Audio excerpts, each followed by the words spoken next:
recordaba mis inicios en el servicio a Dios cuando era un adolescente y me tocaba ayudar junto a los sugieres. Era una iglesia pequeña en el Gran Buenos Aires y a mí me tocaba asistir a los porteros, daba la bienvenida a la gente. Era el asistente de los sugieres, que en ese entonces se le decía porteros. No había muchos, eran 2 o 3, pero yo estaba vestido con mi mejor y único traje de aquel entonces, la camisa planchada, los zapatos lustrados para dar una muy buena primera impresión. Y ese día el pastor nos dijo que vendría una visita. Él dijo: tengo muy buenas noticias, dijo Felipe, hoy vamos a tener una visita, gente nueva. En ese entonces no sucedía mucho, nos conocíamos todos. O sea, no había mucha gente nueva, excepto que algún miembro de la iglesia trajese a un familiar que se estaba quedando en su casa. Por lo general era muy raro que tuviéramos gente nueva, nos conocíamos siempre, éramos una veintena de personas que nos congregábamos siempre los mismos en el mismo sitio. Así que las visitas no eran frecuentes en esa pequeña congregación. Y le preguntamos al pastor cómo sabía que iba a venir una visita. Y él dijo que durante la semana una mujer había llamado por teléfono pidiendo indicaciones sobre cómo llegar. La mujer explicó que estaba pasando por momentos difíciles, que aunque se consideraba católica, solamente había estado en una catedral católica cuando la bautizaron de chiquita y nunca había regresado, excepto para alguno que otro funeral, y quería darle una oportunidad a la iglesia cristiana. Así que justo antes de que comenzara el servicio, yo me acuerdo que me ubico en la puerta. Yo tendría, 12, 13 años, no había llegado todavía a los 14, eso seguro, pero tendría 12 o 13. Me ubico en la puerta junto al portero, un portero que vamos a llamarlo Roberto, nombre ficticio para preservar su identidad, porque este mensaje llega a distintas partes del mundo y no quisiera después que le hagan bullying al pobre Roberto. Y la vimos llegar a la dama, mientras que en esa iglesia que me congregaba, todas las hermanas usaban vestidos casi todos largos hasta los tobillos, estaban completamente tapadas. Nuestra visitante, que conducía su propio automóvil, cerró la puerta de su auto con la misma mano que sostenía su cigarrillo, así que apagó el cigarrillo ahí cerquita de donde estacionó. Vestía jeans apretados, una camiseta ajustada sin mangas, más o menos lo que me acuerdo. Y yo pensaba en dilucidar cuál sería el problema de esta dama que dijo: necesito ayuda, un novio abusivo, adicción a las drogas, desempleo, abandono, todo eso y más, porque daba con el perfil de una mujer. Ya apenas estacionó, entre lo que salió del auto hasta la iglesia, hasta el templo, podía uno ver que era una dama que tenía problemas. Así que Roberto le dio bienvenida a la joven, le dijo: en esta iglesia nos vestimos con lo mejor para Dios. Ese fue su recibimiento. Le dijo: señora, ¿esta es su mejor ropa, señorita? No le importa lo que pueda pensar Dios, porque acá adentro está Dios, dijo. Esa ropa tienta a los varones de esta iglesia. Sí, todo pasó en cámara lenta. Yo he contado esto en varias ocasiones porque forma parte de mis traumas juveniles. Yo busqué en mi mente la forma de deshacer el ataque de Roberto. Así la recibió, ni le preguntó el nombre. Le dijo: usted cómo está va a tentar a los hombres acá adentro. O sea, dejó entrever que adentro estaba Dios y que estaban los hombres a punto de tentarse con la primer chica que entrara con el jean ajustado. La mujer quedó paralizada. Yo pensé en sonreír, decir en voz alta: que no te intimide el viejo Roberto, está un poco loco. O pensé en reírme en las carcajadas y decir: es una cámara oculta, sonría y tome asiento. Aunque mi parte más oscura quería salir corriendo, pero no hice nada de todo eso. Me acuerdo que permanecí ahí congelado de rabia, de coraje, sin saber qué hacer. La mujer se pegó media vuelta, caminó hacia su viejo auto y se fue, y no la volvimos a ver. Roberto dijo: hija del diablo, ya va a necesitar de Dios. Pero eso no fue lo peor es que salió el pastor a la puerta, todavía el servicio no había comenzado, y Roberto le contó el incidente, le dijo cómo estaba vestida, y el pastor le dijo: hiciste muy bien, porque esto no es un burdel. La gente tiene que aprender a vestirse si quiere entrar para adorar a Dios. Y en ese momento algo sucedió dentro de mi corazón. Ante Dios, yo hice varias promesas que me propuse cumplir durante el resto de mi vida. Primero me comprometí a resistirme a juzgar a alguien que no conoce al Señor. Yo me comprometí, me voy a resistir a juzgar a alguien sea como sea. Prometí jamás, segundo, expulsar a nadie de la iglesia si eso respecta a mí, ya sea que sea un portero, un mujer o en este caso el pastor, por su aspecto físico o por su vestimenta. Pero fundamentalmente le prometí a Dios no convertirme en alguien como Roberto o lo que es peor, como el pastor de Roberto y en ese entonces el mío. Aunque suene raro, lo que sentía era algo así como el dolor y la pena de Dios. Porque era un dolor más grande de lo que cabía en mí.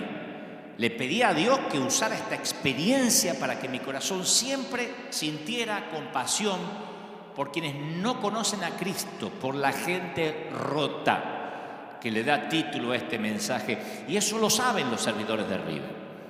Los servidores de esta iglesia saben que soy, por lo general, alguien amable, cordial, pero si algún día quieren verme enojado o sacado de las casillas, tengo que presenciar que maltratan a alguien en la puerta por su vestimenta, por su manera de ser, porque no coincide su peinado con lo que sería una iglesia, porque la Biblia narra en más de una ocasión que el Señor justamente se codiaba, hablaba con todo ese tipo de gente rota. Eso es la iglesia.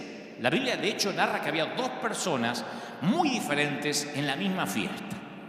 La historia es súper predicada en todas partes del mundo. Dos personas totalmente, diametralmente opuestas en la misma fiesta, en la misma celebración. A él quieren seguirlo, a ella la degradan. Él es el líder de la iglesia, ella es una mujer de la calle. Él se gana la vida promoviendo valores morales, ella se gana la vida rompiéndolos. Cualquier ciudadano elegiría a Simón el fariseo, porque tiene clase, porque tiene teología. Pero Jesús va a elegir a la mujer. Simón va a pensar, ¿quién dejó entrar a esta mujerzuela a este lugar?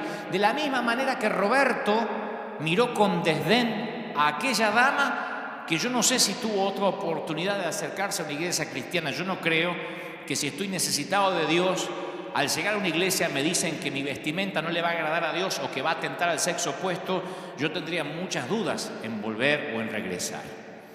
Y la palabra dice que Simón piensa algo similar. No sabe si echarla a ella o al sirviente que la dejó entrar. Y en Lucas 7:36 está el episodio donde dice: un fariseo invitó a Jesús a comer con él.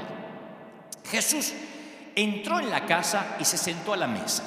Entonces, una mujer pecadora que vivía en la ciudad, al enterarse que Jesús estaba comiendo en casa del fariseo, se presentó con un frasco de perfume. Y colocándose detrás de él, se puso a llorar a sus pies y comenzó, con las lágrimas obviamente, a bañarlos con sus lágrimas. Lo secaba con sus cabellos, lo cubría de besos y los ungía con perfume. A mí me parece algo extraordinario. Al ver esto, el fariseo, que no le pareció nada extraordinario, sino algo ridículo, el fariseo que lo había invitado pensó: si este hombre fuera profeta, sabría quién es la mujer que lo toca y lo que ella es, o lo que representa, que es una pecadora. Pero Jesús le dijo: Simón, tengo algo que decirte. Sí, maestro, dice Simón. Mira, un prestamista tenía dos deudores. Uno le debía 500 denarios, el otro le debía 50. Como no tenían con qué pagar, a ambos les perdonó la deuda. ¿Cuál de los dos lo amará más? ¿Cuál estará más agradecido? Y Simón contestó: bueno, pienso que aquel al cual se le perdonó más. Jesús le dijo: juzgaste bien. Y volviéndose hacia la mujer, dijo a Simón: ¿ves esta mujer? Yo entré a tu casa y tú no derramaste agua sobre mis pies, no, ni siquiera me lavaste los pies, que era la costumbre en Medio Oriente. En cambio ella los bañó con sus lágrimas y los secó con sus cabellos. Tú no me besaste. Ella, en cambio, desde que entré, no cesó de besar mis pies, no mis mejillas, mis pies. Tú no ungiste mi cabeza, ella derramó perfume sobre mis pies. Por eso te digo que sus numerosos pecados le han sido perdonados porque ha demostrado mucho amor. Aquel que se le perdona poco, demuestra poco amor. Ella hizo todo lo que Simón no hizo. No le abrió la puerta, no le colgó el abrigo, no le estrechó la mano. Ella no tiene agua, pero se las arregla porque tiene lágrimas de tan rota que está. Tiene muchas lágrimas que alcanzan para lavar los pies. Hay que llorar mucho para lavar los pies de alguien, ¿no? Y vacía perfume también en sus pies, aún polvorientos. El amor de Simón es medido, es tacaño. El de ella es extravagante, arriesgado. Ahora, ¿cómo se explica la diferencia entre los dos? ¿Práctica? ¿Educación? ¿Dinero? No. Simón la ventaja en las tres. Hay solo un área en la que la mujer le hace morder el polvo a Simón. Ella llegó sedienta de gracia, sedienta de arrepentimiento, sedienta por incontables noches de hacer el amor sin encontrar, sedienta de culpabilidad. Y cuando Jesús le acerca la copa de la gracia, la bebe hasta que se le humedece cada pulgada del alma. Simón ni siquiera tiene sed, porque la gente como Simón no necesita gracia, la analiza. La gente como Simón no necesita misericordia, la debate, la discute y en todo caso no la comparte. Ahora, ¿por qué Jesús eligió a la prostituta? Lo dice claramente: mas aquel al que se le perdona poco, poco ama. Aquel al que se le perdona mucho, mucho ama. En otras palabras, no podemos dar lo que no hemos recibido. Muchos quieren amar a la fuerza, apretar la mandíbula y decir: "Ay, no lo soporto, no la soporto, pero voy a amar a mi suegra. No lo soporto, pero voy a besar al vecino. No lo aguanto, pero lo voy a abrazar igual". Pero el secreto para amar no es ese. El secreto para amar es recibir amor. Nosotros le amamos a Él porque Él nos amó primero, dice 1 de Juan 4:19. Entonces, ¿quieres aprender a perdonar? Bueno, piensa en las veces que recibiste perdón. Perdónense mutuamente, así como Dios los perdonó a ustedes en Cristo, dice Efesios 4:32. Pablo le escribe a la iglesia de Éfeso y dice: ese es el secreto para aprender a perdonar, saber que uno es perdonado. Isaías 61:10 dice: en gran manera me gozaré en Jehová, mi alma se alegrará en mi Dios, porque me vistió con vestiduras de salvación, me rodeó de manto de justicia. Me fascina eso, como a novio me atavió, como a novia adornada con joyas. Isaías declara lo que el Señor hace cuando ama, viste, redime. ¿Conoces a alguien que necesita un manto de amor? ¿Alguien que necesita ser cubierto con misericordia? Digo, ¿alguna vez oíste a buitres o a chacales humanos destrozar el testimonio hablando mal de un siervo de Dios? Yo muchas veces. La pregunta es: ¿te quedaste callado cuando no tenías nada bueno para decir porque querías protegerlo con un manto de amor? Dijiste: bueno, si no tengo nada bueno para decir, me quedo callado. O dijiste: uy, sí, yo vi un videíto, te lo comparto, o donde el fulano dice una herejía, y empezaste a divulgar la equivocación ajena. No digo que pase, porque yo sé que esto no pasa con la gente que mira este servicio, pero en algunas partes, gente que no mira este servicio, yo sé que hace eso. ¿No sería maravilloso que apenas acusan a un hombre de Dios, a una mujer de Dios, a un ministro, saliera toda la iglesia o las organizaciones que dicen nuclearnos a decir: te metes con uno de nosotros y te metes con todos? ¿No sería espectacular? ¿No sería buenísimo que esas entidades que nuclean las iglesias y que a veces se jactan de decir: nosotros tenemos no sé cuántas iglesias bajo nuestra cobertura, dijeran: tocas a uno y tocas a todos? ¿Se imaginan una unidad así? Esa unidad no se muestra en desayunos de pastores, Esa unidad no se muestra en una reunión eventual, de tanto en tanto, en un estadio, en un lugar. No, esa unidad se muestra al cubrir y al levantar nuestros caídos. Sería fabuloso que si así como muchas veces se sacan comunicados para despegarse del leproso o del que dijo una frase poco feliz o para despegarse del que metió la pata, sacaran comunicados para decir es nuestro herido. Cuidado, porque somos familia y somos muchos. Aún la mafia se defienden entre sí. Aún los carteles de la droga, los que manejan los carteles, se defienden entre sí porque a su manera tienen códigos. Y no estoy haciendo apología de los carteles. No estoy haciendo apología de la delincuencia. Lo que digo es que yo veo como muchas veces organizaciones hasta políticas tienen sus códigos. Sería extraordinario que cubriéramos con amor, que ante la duda cubriéramos con amor. El querido Juan Carlos Ortiz siempre me dice, mira querido, cuando llegue al cielo, yo prefiero haberme equivocado por dar gracia y por amar, que haberme equivocado por hacer justicia y odiar. O sea que si me voy a equivocar, prefiero equivocar amando. Eso es lo maravilloso cuando uno está consciente que recibió mucho amor y tiene que dar mucho amor. Porque todos somos gente rota, como dice el título de este mensaje. Yo hablé esto en muchas ocasiones, pero sentí fuertemente, mientras preparaba el mensaje durante esta semana, que en este día especial, en este Día del Padre en particular, Dios me volvía a decir, vuelve a hablar acerca de la gracia bien entendida. Génesis 3:21 dice, y Jehová hizo al hombre y a su mujer túnicas de pieles y los vistió. Yo tengo un mensaje llamado El Vestidor de Dios, donde profundizo respecto a esto, que Él fue el primer sastre en la mayor muestra de amor. No los vistió Adán y Eva, Gianni Versace, ni Giorgio Armani, ni Hugo Boss, ni Oscar de la Renta, ni Carolina Herrera. El creador del universo los vistió. Y no es que les tiró la ropa así, sino que como una mamá le dijo, quédate quieto, Adán, a ver cómo te queda. Dios los cubre con un manto de amor, aun cuando ellos meten la pata. En la historia que todos conocemos, es el padre que sabe que va a echar al hijo de la casa, pero dice, abrígate. A mí me fascina eso. Abrígate, te estoy echando, pero abrígate antes de salir a la calle que hace frío.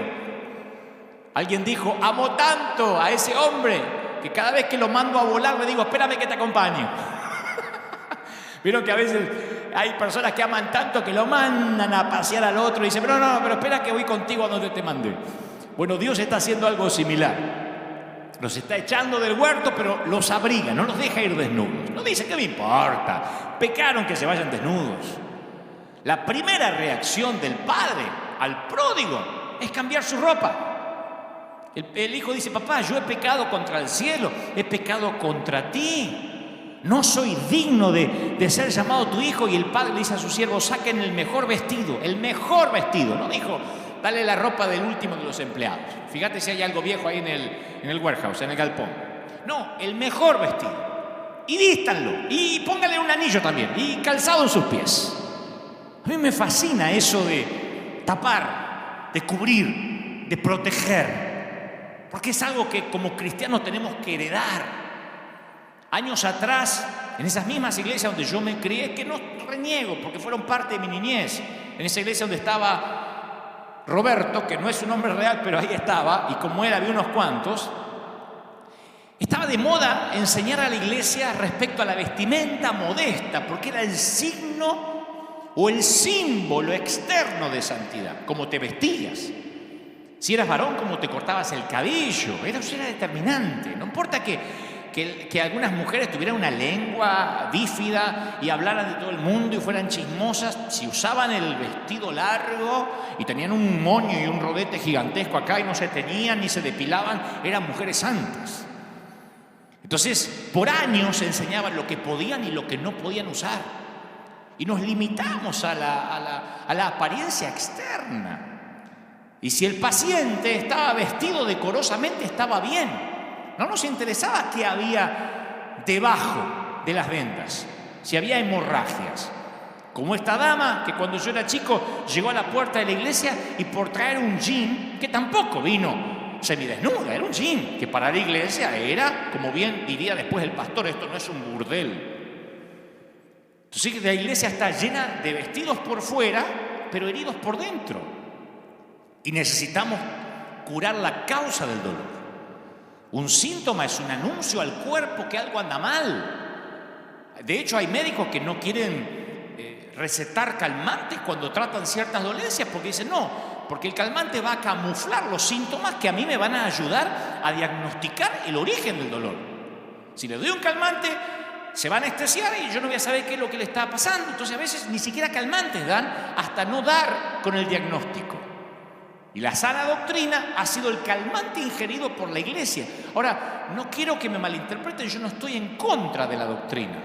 Lo que digo es que cuando es solo un puñado de doctrinas, como tantas veces Dios nos ha hablado estos fines de semana, cuando solamente es un puñado de doctrinas, un puñado de reglas, un puñado de códigos de ética, solo calma el dolor, pero esconde la causa de la enfermedad. Y hay una clara diferencia entre doctrina y liberación. La iglesia que se empeña en esconder los problemas, disminuyendo los síntomas, no va al hueso, al dolor. La iglesia está, a veces, cuando digo la iglesia somos nosotros, en autocrítica. A veces estamos demasiado avergonzados con los síntomas como para tratar el problema en sí mismo. Tratamos de legislar moralidad a través del legalismo. Y si bien dice Isaías 64:6, todos nosotros somos suciedad, todas nuestras justicias son también como trapos de inmundicia. O sea que la doctrina, el esfuerzo que hagamos es un trapo sucio. Cualquier intento de agradar a Dios es un trapo mugriento. Ahora, no estoy diciendo, vístete como quiere, vive como quiere. Lo que le digo es, ¿de qué sirve cambiar el exterior cuando adentro estamos pútridos? ¿De qué sirve cambiarnos la ropa cuando no nos damos un buen baño y nos higienizamos como debemos? O no nos higienizamos como debemos. Lo que pasa es que la mayoría de nosotros, y me incluyo, nos sentimos cómodos con los pecados ajenos. Nos olvidamos de hombres como David, pero nos juntamos inmediatamente como buitres para liquidar a los que caen. ¿Por qué tenemos una doble moral? No importa tanto el pecado, como dije hace unos meses atrás, si no importa quién pecó. Si es un ajeno, lo liquidamos, a menos que sea nuestro hijo, nuestro padre, a menos que sea alguien cercano a nosotros. Como dije una vez, por años la iglesia se opuso al divorcio hasta que se divorcia el hijo del pastor, la hija del pastor o el propio pastor. Entonces ahí empiezan a cambiar las cosas. Bueno, no están así, los tiempos cambiaron. Y no estoy siendo light, ni quiero hacer de este mensaje una licencia para pecar. Lo que digo es que la iglesia decía que nadie, por ejemplo, podía pretender servir a Dios si no sabía gobernar su casa primero, hasta que los propios hijos del pastor dejaron de congregarse. Entonces muchos ministros decían, bueno, mi hijo no viene porque está muy ocupado, está estudiando. Cuando nos toca a nosotros, los que predicamos, nos damos cuenta que es fácil condenar a otro cuando nosotros no tenemos que pasar. Cuando le pones una cara al pecador, todo cambia. Cuando al pecador le pones una cara, deja de ser simplemente un pecador, es alguien. Hace un tiempo, yo no había contado esto en público, hace un tiempo una dama cuyo nieto se congrega en nuestra iglesia vino a visitarnos. Ella se congrega en otra iglesia, su nieto se congrega aquí en River. Y en un momento esta dama me dice, allá en nuestra iglesia empezaron a venir los homosexuales. Yo le digo, ajá. Me dice, sí, nosotros le oramos, le damos un par de domingos para que cambien, si no tienen que irse. Le digo, ¿le dan un par de domingos? Sí, si no cambia rápido, dice, porque si los dejas quedarse, se te empieza a llenar de gente como él. No hay que dejarlo que toque las cosas santas, y menos que quieran servir a Dios. Así que yo respiré profundo y le dije, mire, yo no quiero decirle esto, pero su nieto me confesó que tiene serios problemas con su orientación sexual, ahora que lo dice. Y se quedó fría la mujer. Digo, mire, no quería decirle, pero ya que me sacó el tema, voy a seguir su consejo. Lo voy a quitar de todo lo que está haciendo en la iglesia y hoy mismo lo pongo de patitas en la calle, lo voy a echar de la congregación, voy a sacarlo con seguridad. Porque este no solo está hace un par de domingos, este está hace años en la iglesia y me dice que tiene serios problemas con su identidad sexual. No me consta que haya pecado, pero tiene que ver con lo que me está contando, así que lo voy a tener que echar. Y el rostro de la dama se transfiguró. Me dijo, ¿no es cierto? Le digo, sí, lo es. Y me dice, pero no puede usted echarlo como un perro, es mi nieto. ¿Y dónde queda el amor de Dios? Le dije, tranquila, me acabo de inventar la historia. Solo quería que supiera que todo cambia cuando al pecador le pones un rostro. Todo cambia cuando ya no es el pecador, el divorciado, el homosexual, el fornicario, cuando le pones un rostro y es tu hijo. Todo cambia cuando es tu nieto, cuando es alguien que te atañe a ti. El Señor le ponía rostros a los pecadores. Los conocía, hablaba con ellos y por eso se compadecía. A mí me llamó mucho la atención cuando en su momento Cristian Castro, el famoso el cantante, vino un par de veces aquí a River Arena por curiosidad, porque lo trajo la novia de ese entonces, no lo sé. Pero no me llamó la atención él, porque él fue muy respetuoso, vino, se sentó aquí, un amor como persona, me comunicó por teléfono con su mamá, la famosa actriz Verónica Castro, hablé con su madre. Es un hombre maravilloso, él como persona, en su trato, muy educado, o sea, bien podría haber venido con aires de estrella, pero él no me llamó la atención, sino los comentarios de algunos cristianos luego en las redes. Al día siguiente me decían, le dejaste tocar el lugar santo, porque yo lo invité aquí a pasar un momento. Que no sé dónde sacaron esa idea que hay lugares santos dentro de un auditorio o templo. Esto no es un tabernáculo, esto es un auditorio, es una arena. Y cualquier sitio, cualquier templo no deja de ser un lugar donde entran los pecadores, y eso incluye al pastor. Si este fuera un lugar más santo que otros lugares por allá abajo, en primera instancia yo no podría estar parado aquí. Otros escribían, espero que la conversión de este muchacho sea real y que no ande dejando mal testimonio por ahí. Otro decía, fue a la iglesia pero no lo veo cantando alabanzas a Dios. O sea, que la gente, o no voy a decir la gente, nosotros le pedimos a los demás, porque nosotros también somos gente, le pedimos a los demás lo que nosotros no hacemos. El Señor dijo, hipócritas, atan cargas pesadas y difíciles de llevar, las ponen sobre los hombros de los demás, pero ni con un dedo ustedes la quieren mover. Y lo mismo pasa con cualquiera que ha venido a la iglesia o que llega a una congregación. Lo mismo pasó con José Luis Rodríguez el Puma, que le escriben comentarios del tipo, espero que ahora se reconcilie con sus hijas si es tan hijo de Dios, opinando de la santidad ajena, instruido por un programa de chimentos en la tele. Ven el gordo y la flaca y opinan de la santidad de alguien o de la integridad de alguien. A mí siempre me llamó la atención ese tipo de comentarios. Es como que tengas un hijo y yo te diga, qué lindo nene, ¿eh? Espero que no se te muera ahogado. O que me digas, me compré una casa, pastor, espero que no se te incendie nunca con toda tu familia adentro mientras están durmiendo. O sea, es una cosa de loco decir, espero que le dure, espero que esto sea real. Me sorprende ese comentario. Estos personajes o cualquiera, estoy mencionando personas que pueden ser famosas a lo mejor por el ámbito artístico, estoy hablando de personas en situación de calle, de prostitutas, de gente que llega a la iglesia buscando ayuda. Pueden venir 1000 veces, pero la religión nunca termina de absolver y de perdonar a la gente rota.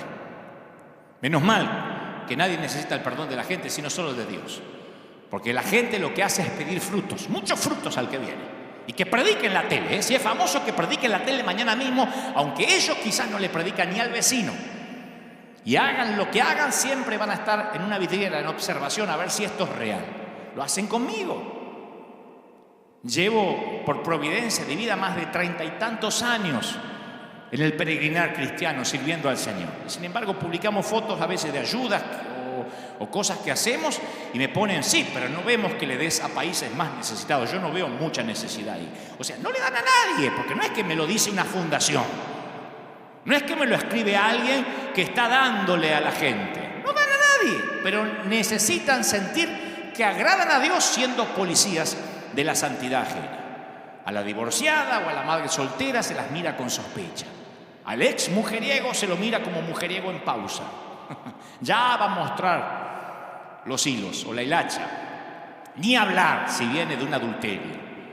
La iglesia siempre se ha caracterizado por dejar afuera a la gente rota. Por eso no me sorprende qué rápido algunos aceptaron tomarle la temperatura, mandar a los infectados de vuelta a casa y decirle a los niños y a los ancianos que se queden en casa. La nueva normalidad no es un invento de la pandemia. Yo la viví como ayudante de Roberto hace 40 años atrás. Ya había una nueva normalidad de dejarlos infectados afuera. La única diferencia, no se le tomaba la temperatura ni le ponían alcohol en gel en las manos. Pero apenas se discernía que estaba infectado, lo mandábamos de vuelta o lo hacíamos sentir incómodo, si es que no quedaba otra que la persona entraba. Se le hacía un hueco, se le hacía sentir incómodo como diciendo: no perteneces aquí, no te vistes como nosotros, no hablas como nosotros, no te peinas como nosotros, no saludas como nosotros. Y la gente rota de pronto llega al hospital y encuentra que el hospital ya no es un hospital, que el hospital es un museo. Por eso pienso que esta pandemia nos va a hacer reflexionar a muchos, nos hace pensar el propósito, la legitimidad de la iglesia.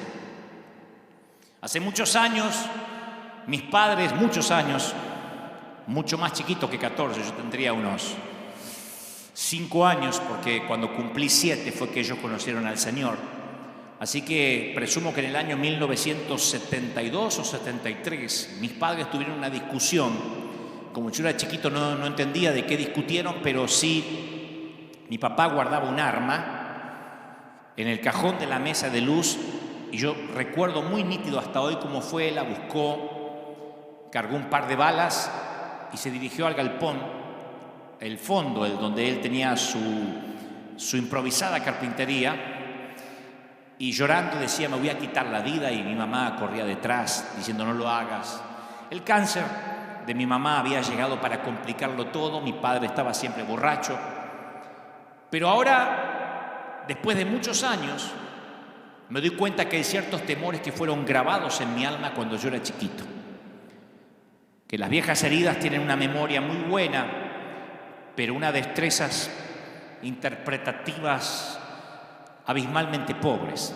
Si bien es cierto que el dolor mantiene los recuerdos frescos, también oculta la verdad y evita que entiendas lo que ocurrió en realidad. Los niños a veces parecen ver y escuchar todo, pero con frecuencia interpretan incorrectamente la información. Y yo interpreté incorrectamente lo que pasaba. Era algo sórdido. Realmente mi papá intentó quitarse la vida y no sé qué pasó allí en el galpón, en el fondo, porque mi mamá le quitó el arma y no ocurrió.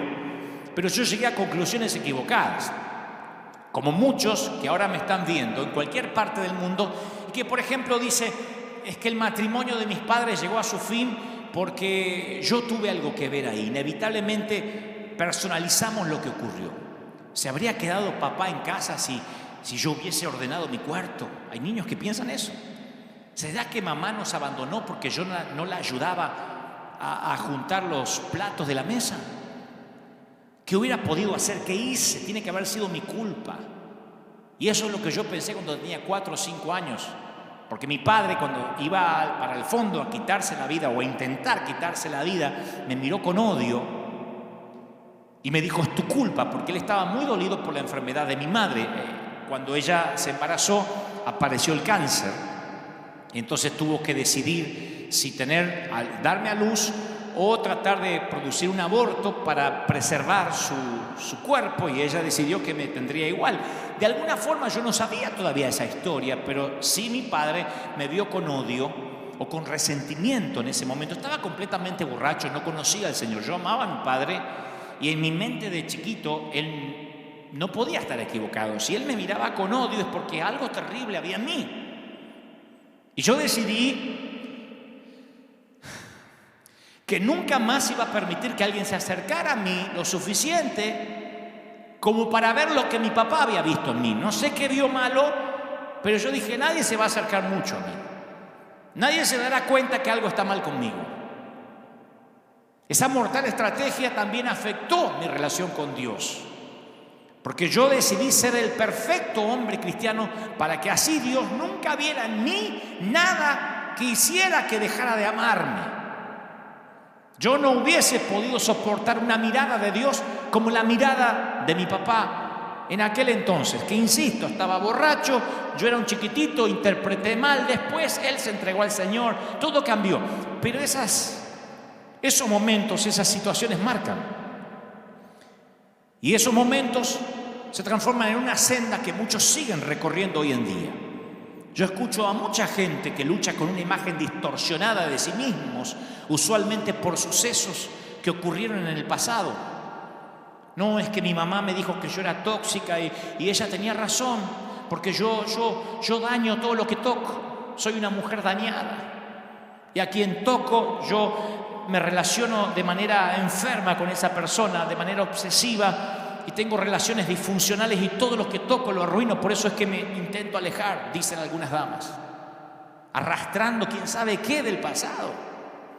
Otras dicen, mi esposo es un abusador, pero bueno, yo me lo merezco, yo me merezco ese tipo de hombre. O mi esposa me maltrata, pero yo me merezco ese tipo de mujeres. Otras mujeres dicen, cuando me miro en el espejo, todo lo que veo es una mujer gorda, llena de estrías, de arrugas, que no merece que la quieran. Me voy a quedar soltera para siempre. ¿A quién le va a gustar compartir la vida conmigo? No puedo tener hijos, dicen otros. Creo que Dios me está castigando por cosas que hice en el pasado. Y el tema siempre es el mismo. ¿Qué hay de malo conmigo? Las viejas heridas realmente tienen buena memoria. Y a mí me rompe el corazón darme cuenta que aunque Cristo murió para darnos libertad, algunos seguidores de Cristo parecen ser cautivos de esa falsedad, de esa mentira. Y van rotos por la vida. Y entonces un día corren a la iglesia pensando en que tal vez encuentren la sanidad en una congregación, en un lugar donde se predica a Cristo, y se encuentran con que le hacen notar que está roto. Y que por estar roto no va a ser amado y no va a ser aceptado, y que tendrá que cambiar primero y arreglarse por su cuenta antes de entrar a este museo de santos. Qué diferente es como el Señor veía a los pecadores.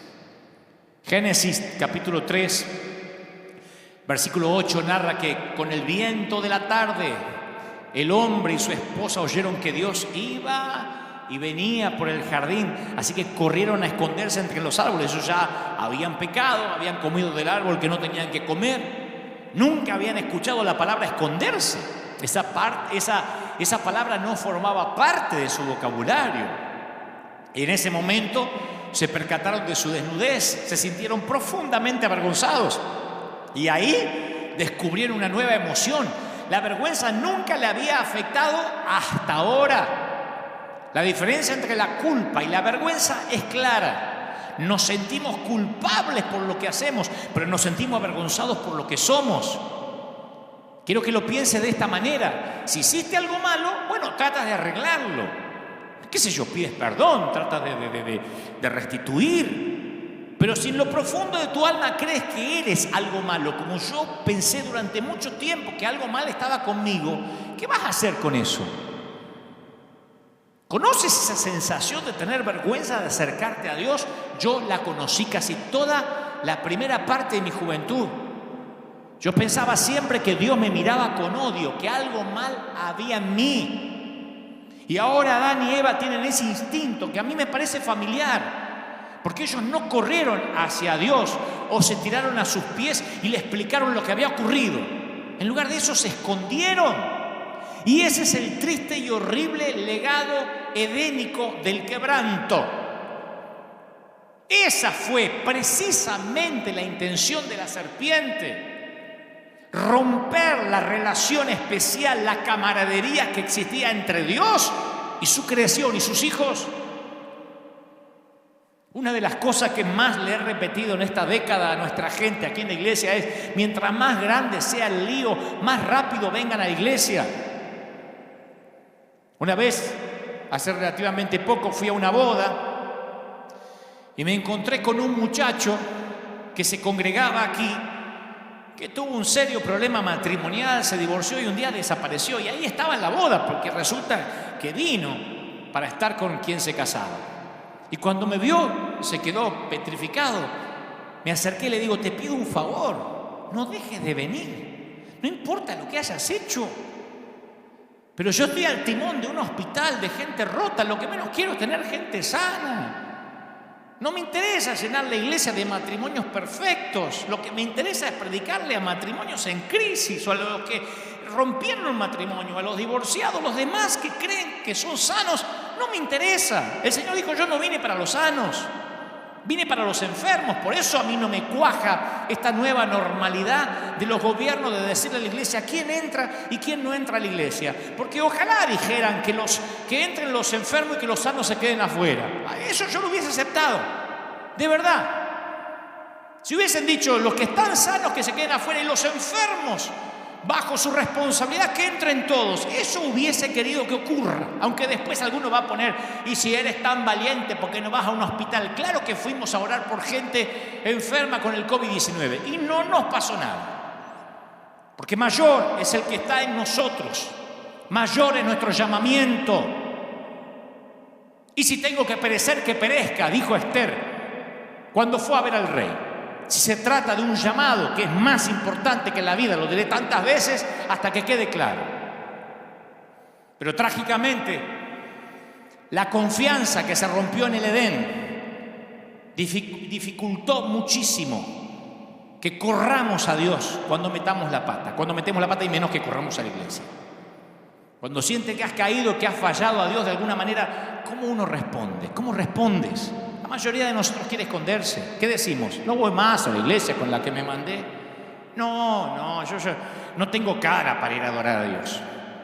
Fíjense el subconsciente colectivo cómo nos dice que hay que tener cara de santo para adorar a Dios. Ahora los pecadores no pueden adorar a Dios, tienen que adorar a los santos. Para mí entonces que no adora a nadie.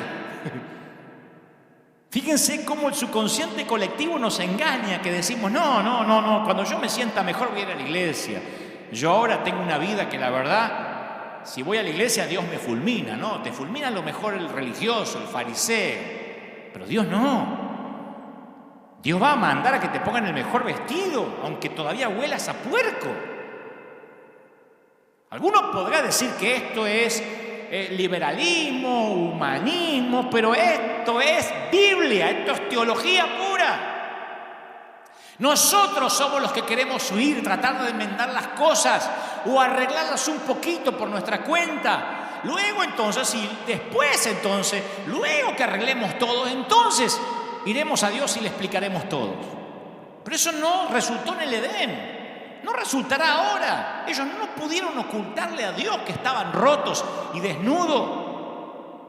Y yo sé que tú también te has estado escondiendo en ese sótano húmedo por mucho tiempo. Cuando el día comenzó a refrescar, el hombre y la mujer oyeron que Dios andaba recorriendo el jardín. Y entonces corrieron a esconderse entre los árboles. Adán y Eva no sabían cómo enfrentar su fracaso. Y nosotros tampoco. No nos escondemos ya tras los árboles, pero tenemos formas más sofisticadas de lidiar con la culpa. Algunos anestesiamos la culpa con una botella de tequila, con una hora de pornografía en internet. Y la culpa desaparece mientras que dura el happy hour, pero después aparece cuando regresamos a casa. Otros niegan la culpa. Pretenden que nunca tropezaron, ingenian un plan para encubrir la mala decisión, una mentira lleva a la otra, ajustan la segunda historia para que se ajuste con la primera historia y piensan, ¿cómo puedo seguir manteniendo esta farsa? Tercero, son los que minimizan la culpa. Bueno, no nos equivocamos, nos extraviamos un poco, nos dejamos llevar por un momento, nos desviamos un poquito. Cuarto, enterramos la culpa. La escondemos detrás de un montón de trabajo, de un calendario de actividades, y mientras más ocupados estamos, menos tiempo nos queda para pasarlo con las personas que odiamos, o sea, nosotros mismos. Hay que llegar bien cansado a la cama para no mirarnos al espejo. Otros castigan la culpa. Conozco mucha gente que se lastima, se azota a sí misma, no usa látigos, entonces usa reglas. Largas reglas de cosas por hacer, ritos que acatar, penitencias dolorosas disfrazadas de sana doctrina. Ora más, estudia más, ofrenda más. Estuve 40 días ayunando, creyendo que eso va a agradar a Dios, pero no es el ayuno prolongado lo que agrada a Dios si el corazón no es correcto. Otros evitan mencionar la culpa, no la sacan a colación, no le digas a la familia, mucho menos que se entere el pastor. Mantén todo muy superficial, cruza los dedos para que el monstruo de la laguna de la culpa se mantenga en lo profundo. ¿Cómo estás? ¿Bien? ¿Cómo estás? Hay gente que se pone la risa de Joker y así va por la vida. Otros desvían la culpa.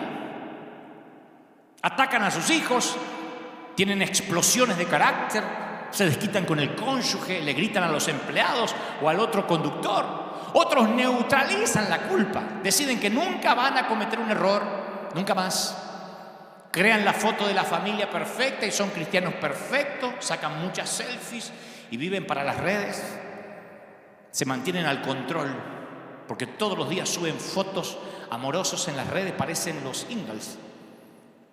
Y compensan su error no tolerando los deslices ni las metidas de pata ajenas. Son los que dicen, yo cuido el testimonio. O sea, ellos creen que el testimonio es lo que se ve, no lo que son. Capaz que son parejas que se llevan como perro y gato, pero se sacan una foto para dar un testimonio que no existe, que es un falso testimonio. Como verán, los arbustos varían, pero siempre están allí los árboles donde la gente se esconde para que la iglesia no se entere que están rotos. Miren qué locura. Es como entrar a un hospital y decir que no se enteren que estoy enfermo, que no se enteren que estoy enfermo. ¿Y para qué vas al hospital? Adán y Eva se escondieron detrás de las hojas de higuera, de arbustos, de mentiras. Y no ha cambiado mucho. Nunca, escucha esto, nunca has sido ni más ni menos salvo que el momento que fuiste salvo por primera vez. Aunque esto cause urticaria en la teología de alguien. Puedes creerlo o no, sé lo que te digo por experiencia con el Señor. Ninguna mala acción descuenta tu salvación. Ninguna buena acción la enriquece. Tu salvación no tiene que ver contigo, sino con la cruz. No te ahogues en la cloaca de tu propia condenación. Amamos nuestros escondites para que no sepan cómo somos. Algunos se esconden en la comida, porque es lo único que pueden tener algún tipo de control. Otros se esconden en las cosas. Un par de zapatos más, un bolso más, un vestido de diseño más, y me voy a sentir mejor. Pero nunca nos sentimos satisfechos. Siempre vamos a necesitar una cosa más. Otros se esconden en las relaciones. Tal vez eres de esas personas que pasan de una relación a otra y siempre encuentras defectos en la otra persona. Dicen, no puedo encontrar al hombre o la mujer ideal, porque no te hacen sentir de la manera que quieres sentirte. Como no te hacen sentir como quisieras sentirte, el problema está contigo, donde quiera que vaya, no en el otro. Otros se esconden en el ministerio y en el servir a Dios. Ese fue el escondite que yo escogí por años. Porque después de la mirada de mi papá y después de estar en una iglesia donde había personas como Roberto que decían hija del diablo, mientras que la mujer se fue porque tenía jeans, y donde su pastor la felicitó porque le dijo, bien que no la dejaste entrar porque esto no es un burdel. Cuando te crías en una iglesia así, cuando creces, te escondes tras el arbusto de servir a Dios. Y por años, aun cuando yo inicié, aun cuando empecé a predicar por providencia divina en estadios, yo estaba ahí para todo el mundo, pero nadie podía ver mi yo real. Yo no era como ahora, yo no predicaba lo que ahora. Si algunos dicen cambiaste, sí, yo no era auténtico. Yo sentía que si te ayudaba, si oraba por ti y compartía el amor de Dios contigo, entonces me iba a sentir bien. Y nunca te iba a permitir que te acerques demasiado en caso de que pudieras ver lo que en realidad mi padre había visto cuando yo tenía 5 años o 4 años. Hay un montón de gente que se esconde tras el ministerio y reemplaza el amar a Dios por el servir a Dios. Tal vez hayas escogido un lugar diferente, un sótano diferente. Quizás tus escondites son tan oscuros y tenebrosos que ni siquiera puedes identificarlos, pero sientes a través del Espíritu Santo que te estás escondiendo ahora mismo. Poco después que Adán pecó, Dios lo llamó y le preguntó, ¿dónde estás tú? Génesis 3:9. ¿Dónde estás tú? ¿Dónde estás? ¿Dónde te metiste? Y la Biblia no nos da la inflexión en la voz del Señor cuando llamó a Adán. Yo no creo que sonó algo como ¿dónde demonios te metiste? No. Yo pienso que sonó hasta triste. ¿Dónde estás, Adán? ¿Perdiste algún día un nene, aunque sea por unos pocos minutos en el shopping, en el mall, en una tienda? Yo estoy seguro que si preguntas dónde está tu hijo, hay angustia en tu voz. ¿Dónde estás? Yo creo que la pregunta de Dios estaba impregnada de gracia. El Señor no le preguntó ¿por qué te estás escondiendo? En lugar de eso le preguntó ¿dónde estás tú? ¿Puedes notar la diferencia? Si Dios hubiese preguntado ¿por qué? ¿Por qué comiste? Habría empujado a Adán y Eva mucho más adentro del huerto y la vergüenza que ya sentían. Así que le preguntó ¿dónde estás?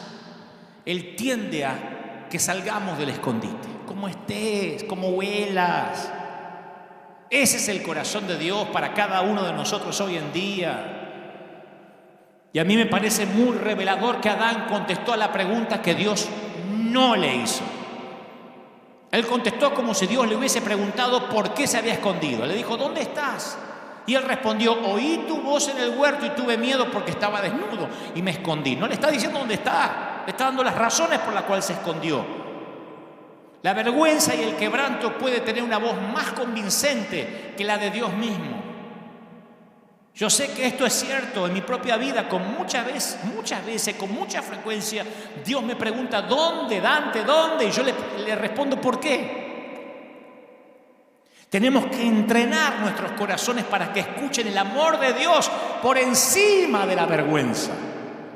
Hay un montón de gente viéndome en sus hogares ahora, en distintas partes del mundo, que tienen que oír a Dios diciendo, te amo, así como estás. Luego vas a cambiar y por amor, no por doctrina.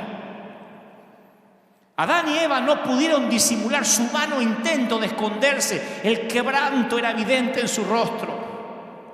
Yo he estado en un montón de congresos, esos apostólicos, proféticos, pues yo fui a muchos a predicar durante muchos años. Acuérdense que por providencia divina yo empecé a predicar a los 19 años. Así que llevo años en los negocios del reino, en los benditos negocios del reino. Así que yo he conocido a muchos predicadores, algunos que parecía que aparentaban todo el tiempo. Conocí muchos de esos oradores que todo el tiempo hablan en pose, o sea, termina el servicio y nos vamos todos a almorzar y dicen, aleluya, gloria al Señor, ¿qué hay para comer? Taco, gloria, aleluya. O sea, nunca le dejan de bajar mail del cielo mientras están comiendo carne. Yo digo, ¿cómo hace? Yo los vi, algunos se relajaban, pero otros, aleluya, hasta la forma de caminar. Yo digo, ¿cómo irán a orinar si también mientras que orinan seguirán recibiendo revelaciones? Parece que tienen el WhatsApp de Dios. Pero muchos de ellos, al conocerlos más, al hacerme algunos amigos de ellos, me di cuenta que eran niños inseguros en cuerpo de adulto escondido tras un traje caro de diseño de apóstol. Niños inseguros escondidos tras un traje. Preocupados, no todos, algunos de esos inseguros, preocupados si se los mencionaba o no, preocupados en mostrar que son tan públicos que necesitan seguridad privada porque alguien los quiere secuestrar, qué sé yo. Pero esas simples hojas de higuera no ocultan el dolor. Y menos sirven para ocultar el quebranto. Cuando nuestro Padre amoroso vio el patético intento de Adán y Eva por cubrirse, Él dijo, eso no va a ser suficiente. La Biblia dice que Jehová hizo al hombre y a su mujer túnicas de pieles y los vistió, no mandó que un ángel los vista. No dijo, a estos tipos no los quiero ni ver, agarrá que un ángel les tire un poquito de ropa y que se manden a mudar. Él los vistió. De hecho, si serían cubiertos, algo tenía que morir para que ellos sean cubiertos, porque los vistió con pieles. ¿De dónde salen esas pieles? ¿De animales? Miren qué metáfora más hermosa de Cristo, que vertería su sangre para cubrirnos a todos. ¿Dónde sacó las pieles? No las sacó de un closet. Algunos animalitos tuvieron que morir para que ellos se vistieran con pieles que no eran sintéticas, Ya no tienes que esconderte. Eres amado tal cual eres. Qué lindo decirle a la gente, no necesitan ponerse una máscara. Si Dios te ve tal cual eres, no tienes que pretender estar bien siempre. Si te atreves a probarte este atuendo que Dios ha hecho para ti, te darás cuenta que está bien, que a veces estés mal. Yo tengo un mensaje que se llama "Está bien que no estés bien". Y aunque parece un juego de palabras, lo tenemos que aprender. Mi padre no tenía razón. Yo no ocasioné el cáncer de mi mamá. Yo era un bebé, yo no podía decidir nacer o no nacer. Pero aún así necesité que Dios me cubriera y me hiciera olvidar la vergüenza y me quitara la culpa. Y obviamente hiciera que pudiera amar a mi padre. Los últimos versículos de Génesis 3 siempre tuvieron un impacto profundo en mi vida. Yo solía leerlos como una especie de juicio, pero ahora que empiezo a ver la Biblia con ojos nuevos, veo que es un versículo o un episodio lleno de gracia. Porque Génesis 3:22 dice que Jehová dijo: "He aquí el hombre es como uno de nosotros, ahora sabe el bien y sabe el mal. Pues que ahora no vaya a alargar la mano y tome también del árbol de la vida y coma, porque va a vivir para siempre". Y lo sacó del huerto del Edén para que labrase la tierra en la que fue tomado. Dios dice: este ya sabe el bien y el mal. Si come del árbol de la inmortalidad, no se muere más. Entonces echó al hombre y lo puso al oriente del huerto del Edén y puso querubines y una espada encendida para guardar el camino del árbol de la vida. Puso a un ángel, ese era un Jedi, con una espada para que no se acercaran más. Tú dices: ¿y a dónde está la gracia en ese pasaje? ¿Dónde hay amor ahí? ¿Cómo estos querubines, centinelas y una espada de fuego puede pretender mostrar gracia? Sí, la respuesta está que Dios dice: para que no alargue la mano y tome del árbol de la vida y coma y viva para siempre. ¿Te puedes imaginar qué habría pasado si Dios les hubiese permitido a Adán y Eva quedarse caídos en el jardín y comer del árbol de la vida? Habrían vivido para siempre rotos, eternamente miserables. Hubiesen vivido para siempre arruinados por la culpa, para siempre temerosos, para siempre vacíos, muy vacíos.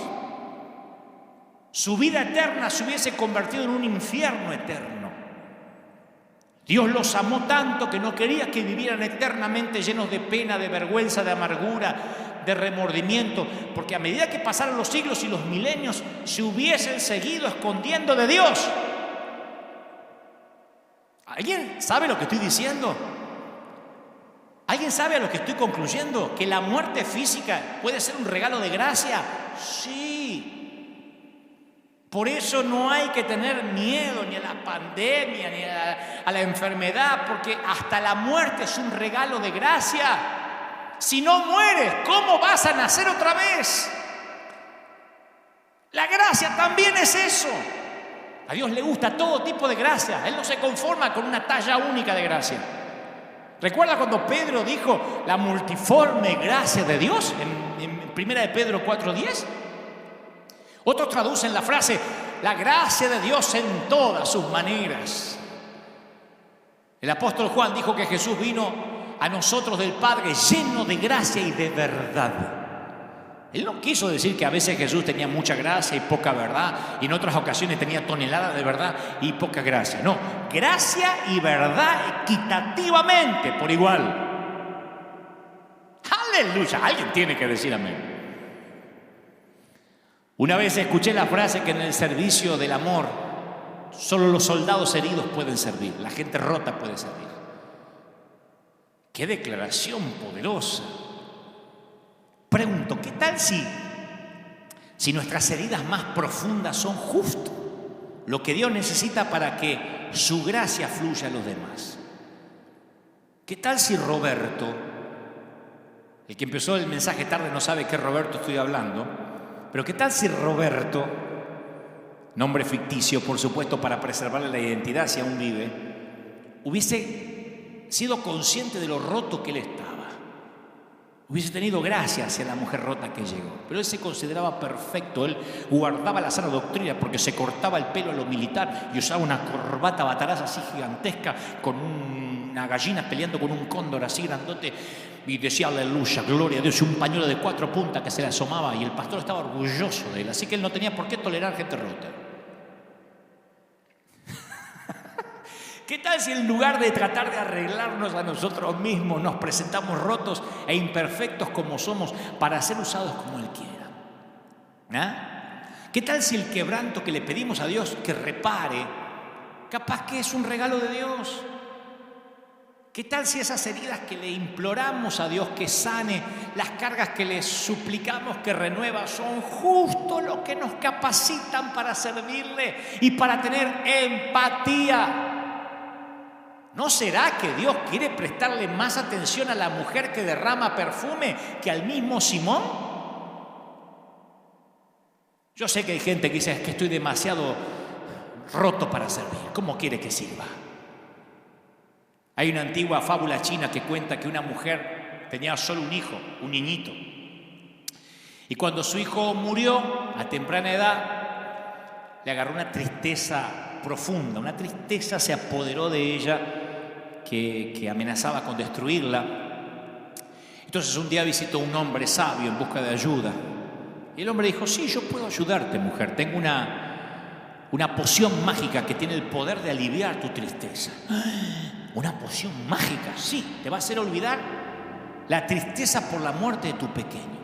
Pero para hacer esa poción tienes que ir casa por casa en la aldea y conseguir un grano de arroz de una familia que nunca haya sentido el aguijón de la tristeza profunda.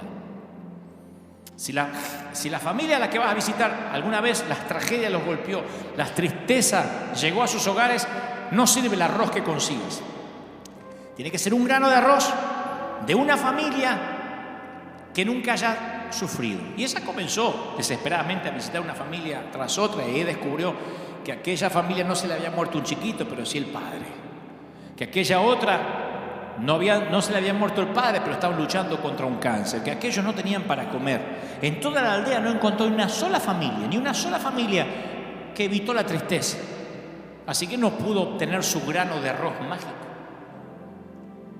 Pero a medida que sus amigos, que sus vecinos le hablaban de corazón sobre sus angustias, sobre sus tragedias, sobre sus pérdidas, ella escuchaba. Y de algún modo ella empezó a ayudarles, a ministrarles. Y a medida que ayudaba y ministraba a otros a lidiar con la tristeza, su estado de ánimo comenzó a elevarse. Para cuando había recorrido toda la aldea, había dejado de tener lástima de sí misma, porque se había dado cuenta que todos estaban rotos en algún punto. ¿No será que eso nos falta a la iglesia? ¿No será que los templos se cerraron por un tiempo para aquellos que somos iglesia nos demos cuenta ahora que todo el mundo está roto? Que muchas veces dejamos afuera a quien no debimos haber dejado afuera. Cuando le pones rostro al pecador, ya no es un pecador, es tu hijo, es tu padre. Me acuerdo que una vez vino a pedirme consejería a alguien que había metido la pata feo, ya por segunda o tercera vez, si no me equivoco. Y no me podía mirar a los ojos. Y no podía ni hablar, se ahogaba en llanto. Y le dije, mira, no tenés que contarme nada de tu vida. Pero si me dejás, te voy a contar un poco de la mía. Y le conté algunos momentos oscuros míos. Y le dije, ¿sabés qué descubrí? Que Dios vive muy cerca del suelo, pegadito a aquellos que estamos rotos. Y alzó la vista y me miró a la cara. No es coincidencia que Dios haya puesto nuestros conductos lacrimales en nuestros ojos, ¿eh? El dolor tiene que ser visto a veces. Y oré por él antes de que se vaya. El servir en medio de nuestro quebranto es un hermoso regalo de gracia. No todo el mundo lo entiende, pero cuando te encuentras roto en las manos del Maestro, nunca jamás volverás a vivir la ilusión de que estás en tu propia fuerza o entero. Y en el servicio del amor, solo los soldados heridos podemos servir. Es fascinante cuando vas con miedo a hablar con tu líder y tu líder te dice, pará, mírame, yo también pasé por lo mismo o estoy pasando por lo mismo. Hace poco yo le comenté a un hombre de Dios alguna situación personal y cuando empecé a hablar pensé que él iba a querer chismear un poco más. ¿Y cómo? ¿Y esto? Contame. Me dijo, pará, a mí me pasa igual. Le digo, ¿en serio? Sí. Así que nos abrazamos. Es maravilloso encontrar otro soldado que te cuenta que a lo mejor está pasando un momento triste y lejos de dejar de respetarlo, de mirarlo sin autoridad, dije, wow, si antes te admiraba, ahora te admiro más. Por eso dije en un momento hoy, ¿no sería maravilloso? Lo voy a decir otra vez, que las organizaciones que nos nuclean, que las denominaciones que dicen representarnos, apenas la prensa como buitres se abalanzan contra un pastor, salten y digan, ojo que es nuestro herido, independientemente si metió la pata o no. Ojo que es nuestro, se meten con uno, se meten con todos. Acá la iglesia sabe que yo soy así. Se meten con uno, se meten conmigo. No, pero no sabés lo que hizo y es de River. Te metes con él, no toques a mis hijos. Te metes con uno y te metes con todos. Y te metes conmigo. Y te metes con el Dios al que sigo. En cambio, los que se sienten enteros están siempre del otro lado de la doctrina. Los que somos llamados a servir, llevamos nuestras heridas bien. Las cicatrices tienen una belleza especial. El llamado nunca oculta las cicatrices. Los que miran siempre finito saben que yo tengo los dedos torcidos, porque se me torcieron por alguna razón. Y yo siempre oculté durante muchos años la mano porque me avergonzaba. En las conferencias de prensa metía esta mano debajo. Pero me di cuenta que las cicatrices son la historia de tu vida. Tengo otra cicatriz inmensa aquí, de cuando era chiquito y le fui a sacar la comida a un tremendo perro, un Doberman negro. Ese día aprendí que a los Doberman hay que dejarlos comer solos, principalmente si tienes 5 años. ¿Quién no tiene heridas no ha peleado ninguna batalla? Yo suelo hasta desconfiar de la gente que no muestra heridas o que no tiene heridas, porque las heridas de la vida son una placa de honor. Las heridas muestran que no te retiraste, que fuiste la resistencia, que no te rendiste. Muchas veces yo me enfrento a la encrucijada en la cual tengo que decidir si permanecer o retirarme de al lado de hombres de Dios que a veces fallan, que tienen fallas morales, que meten la pata, que dicen cosas poco felices, que se equivocan y van ahí los buitres y le editan un videíto en YouTube y ya le ponen apóstata, hijo del diablo. Muchas veces yo tuve que debatirme si alejarme o acercarme. La mayoría no quieren ni siquiera sacarse una foto con ellos, porque la gente empieza a criticarte con quien te saca fotografía, ¿no? Menos mal que no había Instagram ni había selfies en los tiempos de Jesús, sino lo hubiesen crucificado mucho antes, no hubiese permanecido 3 años de ministerio. A los 2 meses que se hubiese hecho viral una foto con la samaritana, lo hubiesen liquidado. Pero Dios me dijo más de una vez, el líder permanece donde otros se retiran. Así que yo decidí ser amigo de los infectados. No es que ando buscando infectados para ser amigos. Si yo era amigo de antes y mete la pata, ahí estoy, lo saben. Lo saben, no me dejan mentir mis amigos. Aun cuando los fariseos dicen, dime con quién andas y te diré quién eres, lo dicen como si fuera una frase bíblica. Los que no conocen a Jesús. Hace poco un ministro profundamente herido me dijo, gracias por hablarme y amarme a pesar de mi fracaso público. Y luego agregó, ¿vos sabés que la mayoría se aleja del fuego y vos corres hacia el fuego? Me dice, ¿te gusta hacer lío, Dante? Le digo, no, me gusta ser amigo de mis amigos. Y como dijo alguna vez Max Lucado, algún día puede que yo también necesite gracia. Y me aseguraré de sembrar gracia. Porque si yo ando por ahí sembrando justicia, no querré cosechar justicia. Yo no quiero justicia para mí. No reclames justicia. Tú no sabes lo que quieres cuando reclamas justicia. Pide gracia, pide misericordia. La inteligencia por sí sola, sin que esté implicado el corazón, puede ser peligrosa. El razonamiento, la doctrina sola corre el riesgo de convertirse en gente sin corazón, los que defienden solo doctrina, en corazones de piedra. Sin el corazón no somos capaces de amar como Jesús. O sea que sin el corazón no entendemos la gracia. Sin el corazón amar se convierte en una obligación. Amar desde el punto de vista de la razón, es frustrante. El amor se convierte en una lista de tareas pendientes. Así que para amar tenemos que pensar y también sentir. Tenemos que escuchar la razón y también las emociones. Tenemos que dejar que la cabeza y el corazón trabajen juntos. No hay dicotomía. Es la única forma de incorporar ese amor perfecto a nuestras vidas imperfectas. El amor nos cambia la mente. Dejar que tu corazón tome parte de la conversación va a ser una revolución para tu forma de pensar. A eso se refería Pablo cuando decía: sean transformados mediante la renovación de la mente. Tú no puedes ser una persona crítica y un dador de gracia al mismo tiempo. Si vas dando lecciones por ahí de superioridad moral, seguro que a ti te juzgarán del mismo modo.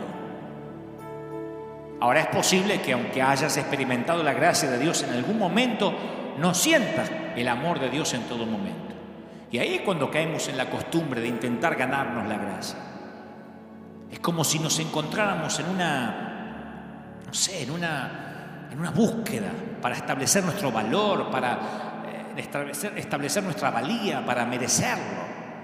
Y esa búsqueda infructuosa hace que sea imposible que podamos amar como Jesús. ¿Por qué? Porque no podemos darle gracia a los demás cuando no recibimos esa gracia para empezar. Cuando estamos ocupados, ganándonos la aceptación de Dios, empezamos a pensar que todos deben ganársela también. Y juzgamos.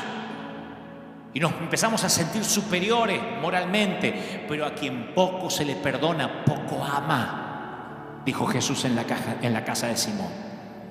Simón, ¿sabés por qué vos amás poco? Porque sentís que poco se te ama. Porque sentís que poco se te perdonó. Cuanto más gracia recibimos, más amor damos.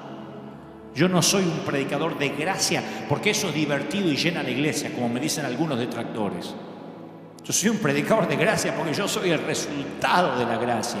Y no de alguna vez, a diario. Y si no somos conscientes de la aceptación incondicional de Dios en nuestra vida, nunca se la vamos a mostrar a los demás. Como dije, hace casi 40 años ante Dios hice varias promesas que me propuse cumplir durante el resto de mi vida.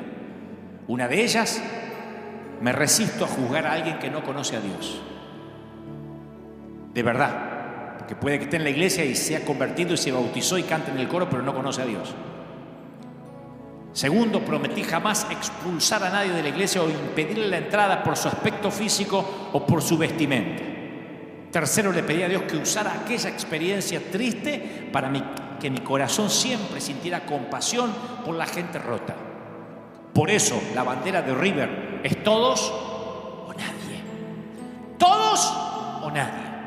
Por eso es que no permitiré que nadie me diga quién puede entrar o quién no puede entrar en la iglesia. Perdón, pero eso me revuelve los traumas más profundos que pretendí que ya no existían. Principalmente cuando es basado en un ridículo protocolo de miedo al que llaman prudencia, que deberían llamarlo la pandemia del miedo. Díganme lo que quieran, que no me importan los enfermos. No estamos abriendo la iglesia, porque, a ver, si abrimos el templo, inmediatamente nos clausuran en 5 minutos. Así que estúpido no soy. Pero me dice, no, tienes que abrirla con los códigos que te da el gobierno. No puedo, eso es peor. Eso es peor que no abrir. Nunca se lo permití a los fariseos que me digan a quién dejar afuera, mucho menos dejar eso en manos de inconversos que no pueden administrar un reino que está por encima de ellos y por encima de su paga. Así que si estás roto, nosotros somos el hospital. Esperaremos hasta que todos puedan venir. Y si no pueden entrar todos, entrarán los enfermos, entrarán niños, ancianos, infectados y los sanos con miedo que se queden afuera. Pero este será un hospital o no será nada. Lo diré cada domingo hasta que quede claro. Sea lo que sea que hayas hecho con tu vida o estés haciendo, esta es tu embajada. River es tu ciudad de refugio. River es tu lugar secreto. O todos o nada. Y quiero orar por la gente rota. Quiero orar por los que ahora me están mirando y dicen, ¿sabes? Yo necesito oración, yo necesito ahora acercarme a Dios. Yo solo torpemente hablé a tu intelecto, pero sé que el Espíritu Santo ha estado hablando a tu corazón.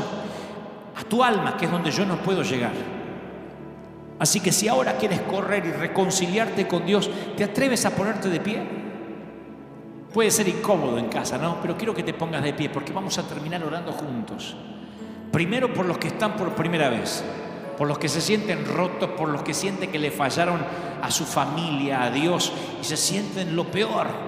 El Señor me dice que te diga que te ama, me dice que te dé un abrazo, un beso, que Él no perdió el interés en ti, que Él no te deja, que Él no te suelta la mano, que se empecinó con tu vida. Dios no te deja hasta que no haya hecho contigo lo que iba a hacer.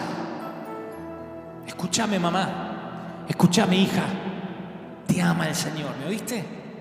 Te ama el Señor. Yo te lo dije un montón de veces, te lo vuelvo a decir, tú no sabes cómo te ama el Señor. No estés continuamente diciendo que estás rota o que estás dañada. Te ama el Señor. Escúchame, papá, te ama el Señor. Yo sé que fuiste un desastre como papá terrenal, padre ausente.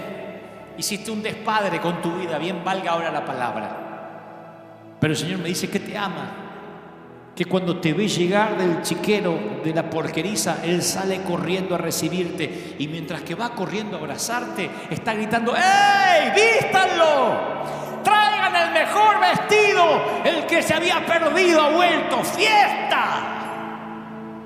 Creo que a la iglesia nos faltó eso, hacer fiesta. Por cada mujer con jean apretado, por cada loco con el pelo verde, por cada borracho, por cada gente en situación de calle, por cada prostituta y por cada divorciado que ha querido entrar a nuestras congregaciones.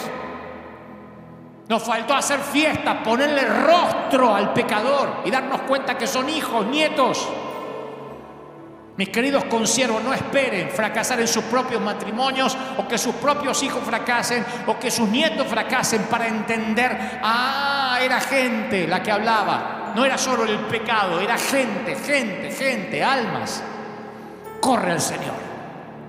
Di conmigo: Señor Jesús, te recibo como mi suficiente Salvador. Entra en mi vida. Te acepto. Gracias por morir por mí en la cruz del Calvario. Anota mi nombre en el libro de la vida. Gracias, Señor, por amarme roto como estoy y por derramar tu sangre cuando yo no lo merecía.